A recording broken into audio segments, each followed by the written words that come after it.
Welcome to the Hustle Wing podcast. Today we are joined by CEO and co-founder Karen Frame of Makeena. Hi there, Karen. How are you doing? I'm fine. How are you? Nice to be here today. Well, thank you. It's a pleasure to have you on. Listen, when I was looking up Makeena, I'm always interested when I talk, to businesses and platforms that talk about using digital insights to make informed decisions. And so I'm really quite excited to be unpacking that. For folks at home who might not be familiar with the work that you do, could you maybe talk about that and maybe also give us the origin story. I am interested in Makeena. What's the meaning behind that before we get into the origin story? Yeah, so Makeena means abundance in Ah, Hawaiian, and it means happiness in Swahili. And in Arabic, it means machine. So we're a happy, abundant machine. And really, the whole thesis about around Makeena, and I'll tell you what Makeena is in a minute, is that the more information you can provide to consumers and to brands and to others, the more abundant we all become. So that's kind of the whole, I guess you could say, the meaning behind why we name Makeena Makeena. Um, but just in short, Makeena is we focus on helping people lead healthier lives on a cleaner planet by providing them with a mobile tool to help them discover, find, and earn cash and rewards on better products anywhere they need to shop, online or at a store. So it could be Thrive Market, it could be Whole Foods, it could be Kroger, it could be Piggly Wiggly, it could be a farmer's market. We really don't care. We just want people to be able to buy better and level that playing field between a Wonder Bread and a Food for Life, or a Kind bar and a Snickers bar, so that when you are faced with those choices at the grocery store or wherever you buy food or products that you may put in or on your body, like makeup, that you're making really good choices about not putting toxins in your body or on your body. And so then when you get to $20 on our app, you can cash out through PayPal or Venmo. I see. What kind of sort of metrics do you guys use to sort of, I suppose, gauge, the kind of consuming patterns that folks are sort of, what's the word, sort of sticking to? What sort of informs that system? So that's a great question. So all of the brands that come on our platform pay us, by the way, and we will have more of a generic platform in a little bit, but that's how we got started. And they have to have at least like three attributes out of many, many, many attributes. It could be that they're USDA organic or non GMO or gluten free or certified B Corporation. We don't really care. They have to at least have something that is better for you, the consumer, and better for the planet. And so as the consumers start engaging with our mobile app, we really understand a lot more about what people are looking for. It could be just a category, right? It could be that we're really looking for organic kind of produce or fruit or toilet paper, or or it could be that they're looking for something that uses sustainable packaging, right? And so we do collect those trends and we help the brands understand those trends as well as retailers understand those trends. um, Mm. and consumers understand the trends because we've given away about 123 million points since we've really launched this particular version of our app. And so we're really getting to understand really what the consumer is looking for. Yeah. What's interesting for me is that, I mean, you don't engage a lot with sort of loyalty point systems that are also interested in ensuring that you're leading a healthy life. So for me, it's quite a nice, I suppose, bargain, if you will. I think my next question is the ultimate goal and vision, right? When you think about a product like this, of course, there is the, sort of going healthy and being more conscious about your consumption patterns. I'm quite interested, about the actual goal and the vision that you guys have.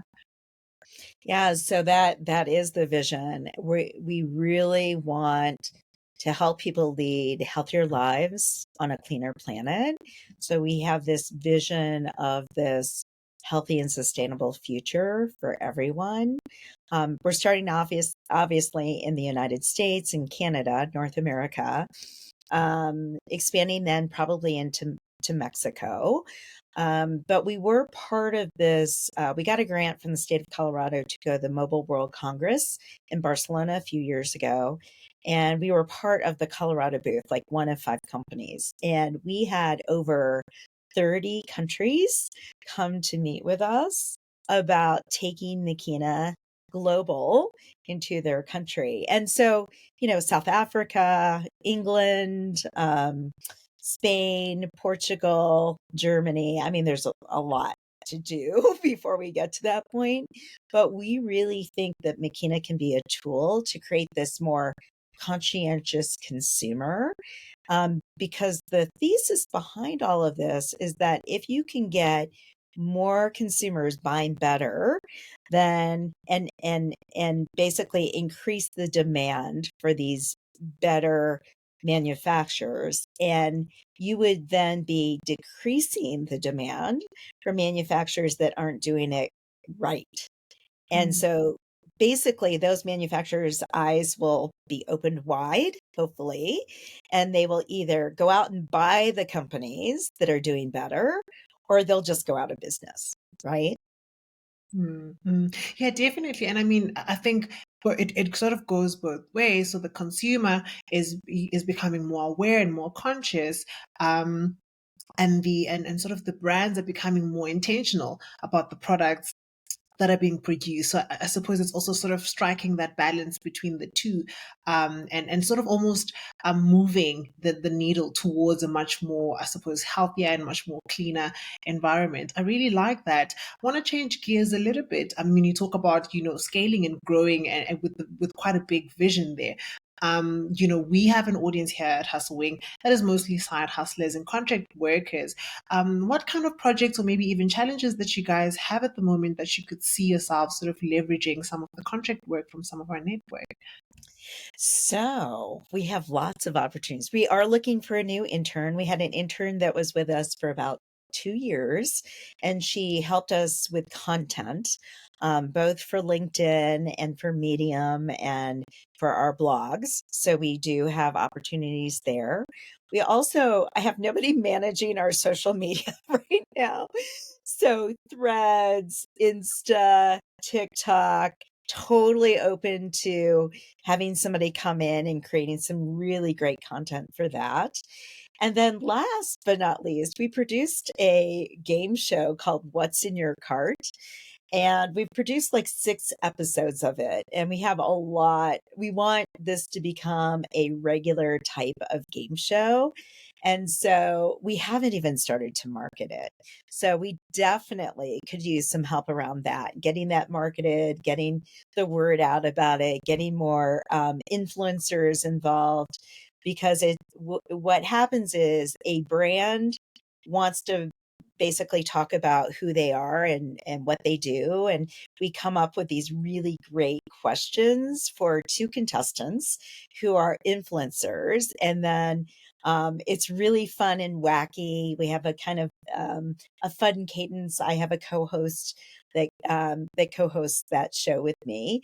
And when the influencer wins at the end, they get a prize from the brand. And so but we haven't even like promoted it at all. So we have opportunities to do that on YouTube, because that's right now where those episodes live. But we haven't done anything with YouTube either. So lots and lots and lots of opportunities with Makina.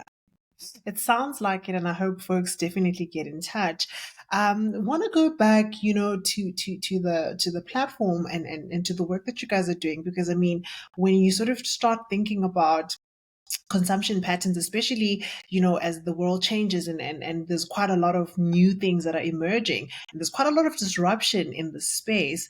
When you're looking at the future, and before we actually get to the future, because I wanted to ask, when you guys started up until now, has there been any structural change? And I mean, no matter how small it is, but has there been a little bit of change and a little bit of sort of understanding in terms of moving towards that much more cleaner and much more healthier side of things, as far as the brands and as far as the clients that you guys work with?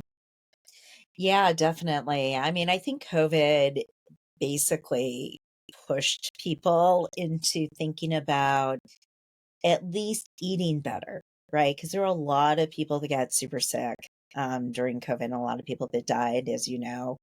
And they found, I mean, I'm not a scientist, I'm just a former lawyer and a former CPA and a three-time founder. But, what people were finding is if they just in general weren't as healthy for lots of different reasons, you tended to get more sick, right? And have more complications. So I think that there was a push toward basically eating cleaner, at least, not necessarily putting better things on your body, but better things in your body. And so this industry itself, really for quite some time, has been growing at 10% year over year. So if you compare it to just the regular grocery industry, the brands in this $300 billion natural product space tend to still keep growing, right? I mean, some of them, do not survive, of course, and other ones get bought. But people still believe in putting better things into the economy, and whether it be, again, a clean kind of, um, beverage or food or supplement or beauty. Um, people still believe that this is the way that we can save ourselves, quite frankly. And I'm 100% for that. I agree 100%. I mean, otherwise I wouldn't be doing this. Yeah, definitely. And then in terms of the future, I mean, I think it's quite a brilliant sort of solution, because, as I mentioned, it's not only focusing on the consumer, but it's also looking at the industry as a whole. Because I mean, yes, the consumer can change their patterns, but I mean, if the brands and the majority of the companies are not then necessarily catering to that changed consumption pattern, then it's kind of counterproductive. So I suppose, again, as I mentioned earlier on, the solution is not, or rather the call to change is not only for the consumer but also for the brands. I'm interested in your perspective around, the future, and in terms of how that change, can possibly or potentially happen. What does that look like? For me, it looks like there will be um, fewer Monsantos in the world. There will be more kind bars in the world. There will be more types of food products and just personal care products and supplements that really are produced, and it sort of kind of goes back to the Monsantos, but produced from regen agriculture, where there are fewer pesticides that are sprayed, and basically because of that, the different crops that are grown, which basically almost everything comes from, with the exception of plastics. And there's other things too, by the way. We can talk about plastics in a minute. I'm in this founder pitch week with incredible women who are founding companies that are making a difference in the world. And one of the companies that one of the founders that I'm being interviewed with on Thursday on LinkedIn Live is producing basically sort of, it's not a plastic, but it's like a plastic made with plants that is not corn or sugar. It's a Lodi, I think it's a Loki or a Lodi plant. And Mhm. it's just beautiful what she has done, because she's created this new type of um, material where it's as solid as a plastic, but it is less harmful to the environment. One, in the way that it's manufactured, and two, what happens afterwards. But there are all these incredible solutions that are out there, and Makeena is obviously one of them, because what we're trying to do is help get the word out about these incredible products that are doing the right thing, or being not just products, but brands that are doing the right thing, companies that are doing the right thing. We can't touch on everything, but consumables seem to be the place where maybe we can make the most difference. Mm. Yeah, definitely agree. I think that's definitely a point of departure. Listen, Karen, we could go on. I have so much questions, but unfortunately have to wrap it up. For folks at home who want to learn more about the work that you're doing, where can they find Makeena online? Well, first of all, you can just online is just Makeena.com, Makeena. You can download our app through the App Store or Google Play. And again, it's just Makeena, Makeena. You can write me directly on an email. It's just Karen, Karen dot frame, Frame, at Makeena.com. There's lots and lots of different ways you can find me. You can find me on LinkedIn. You can find Makeena on LinkedIn. You can find us on Instagram at Go Makeena. You can find us on Threads Go Makeena. So most of our social media handles are Go Makeena, because I think Makeena was already taken at the time. Thank you so much, Karen, for your time. Really, really enjoyed this conversation. Yeah, it was great to meet you. Thank you so much. It's a pleasure.